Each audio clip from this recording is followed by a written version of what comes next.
Thank you, Speaker. My adjournment tonight is for the Premier, and the action I'm seeking is for her government to actually meet and consult with the local communities whose voice she intends to remove from the planning process.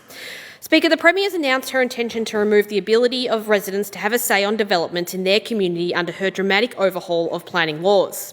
She's also announced her intention to fast-track approval of 20-storey towers in Camberwell Junction and 6-storey dwellings within the 800-metre radius catchment area surrounding it, including parts of Canterbury.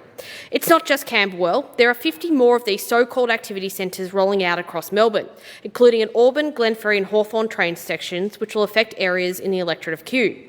Speaker, nobody questions the need to improve supply and affordability of housing for Victorians now and into the future. There are ways that we can expand housing options while also taking into account the character and the preferences of local communities. But the Premier is, in the arrogant style we have become accustomed to from Labor politicians, stating that it's her way or the highway.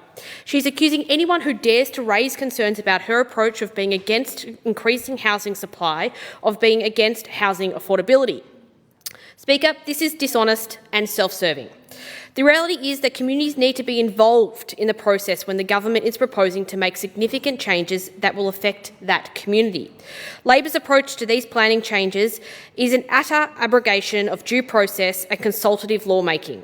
Labor's approach to housing also presumes that all aspiring homeowners in Victoria want to live in high-rise apartments. An arrogant, one-size-fits-all approach that does not provide Victorians with any choice of the type of home that provides for the needs of them and their family.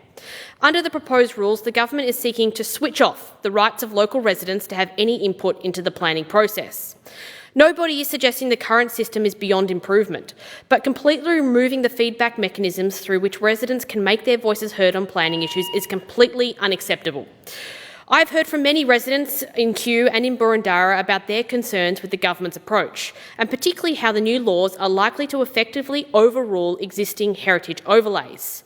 Further, Speaker, no analysis has been provided on the impact of local amenity like open space, tree canopy, congestion or school or health services. It's clear our planning system does not sufficiently prioritise community consultation.